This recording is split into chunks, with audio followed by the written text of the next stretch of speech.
She was standing on the side of the road, her white wedding dress ripped, mascara running down her cheeks, clutching her heels like a child holding on to a broken dream. And he almost didn't stop, until she looked up and met his eyes.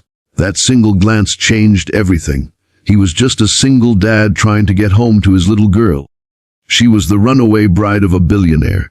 Neither of them knew that this rainy night would rewrite both of their lives forever. It was raining harder than he'd seen in years, the kind of rain that blurred everything and made the world look like a painting left out in the storm. Ryan kept his eyes on the road, the wipers fighting a losing battle. He had just finished a long shift at the repair shop, and all he wanted was to get home to Lily, his 6-year-old daughter who never slept until she heard his voice reading her favorite bedtime story. He didn't see her at first, just a flash of white on the roadside illuminated by his headlights. Then she lifted her arm weakly, waving him down. Ryan slowed, rolling down his window slightly. "You okay, miss?" he called out, though he could already tell the answer was no. She looked soaked, shivering, her makeup smudged, but her eyes, they were full of something deeper. Fear, exhaustion, maybe heartbreak. "Please," she said softly, voice trembling. "Can you just take me anywhere but here?" He hesitated. The last thing he needed was trouble, but something in her tone, something raw, hit a place inside him he didn't know was still alive. He unlocked the door. "Get in." She climbed into the truck, clutching the torn layers of her wedding gown. The car filled with the faint scent of roses and rain.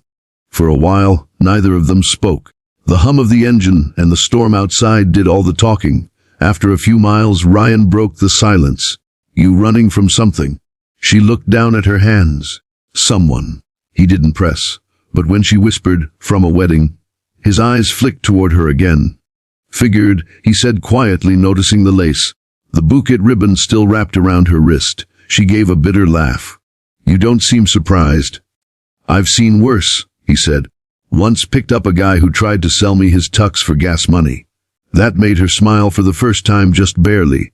Her name was Emma. She told him, between long pauses, that she'd been about to marry one of the wealthiest men in the city. A man who had everything but kindness. The wedding had been grand, televised even. But in the middle of her vows she realized she couldn't breathe. She couldn't lie to herself anymore.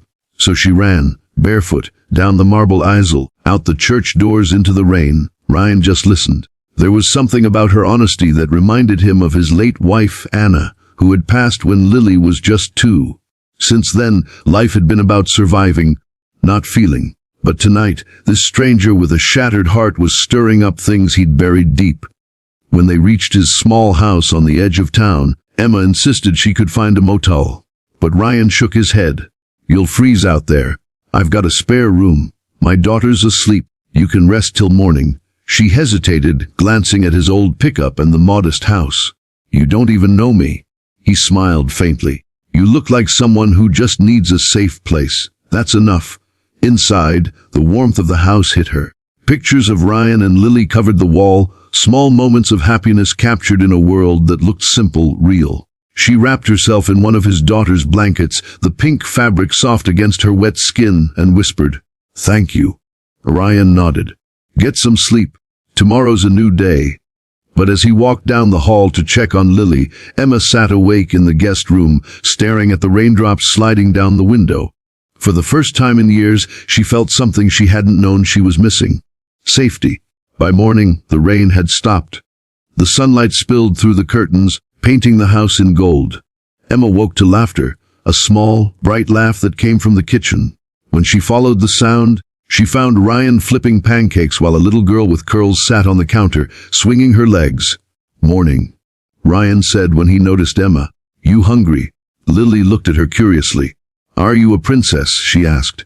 Emma blinked, caught off guard. "What?" "You're wearing a pretty dress," Lily said, pointing at the gown hanging over a chair. "Like in my storybooks." Emma laughed softly. "Maybe I used to be." That morning turned into an entire day. Emma helped Lily with her homework, folded laundry with Ryan, even cooked dinner. Something she hadn't done in years. Every laugh, every small kindness pulled her further from the glittering cage she'd escaped. But by the second evening, reality caught up. The news was full of headlines. Billionaire James Carter's bride missing, family offers reward. Her photo, smiling in her engagement portrait. was everywhere. When Ryan saw it on TV, he turned the screen off immediately. "You don't have to explain," he said. But Emma shook her head. "You should know who I am. I'm the woman everyone's looking for. And the man I ran from. He won't stop until he finds me." Ryan leaned on the counter, quiet for a long moment. "Then I guess we better make sure he doesn't." She stared at him, searching for judgment in his eyes, but found none. Only understanding. Over the next few days, they made plans. She cut her hair, changed clothes, helped around town at Ryan's shop. Lily adored her. And Ryan, without meaning to, found himself looking forward to her laughter, the way she smiled when she fixed something with her own hands. One night, as they sat on the porch watching the sunset, Emma said softly, "You've given me something no one else ever did." "What's that?" "A reason to believe good men still exist."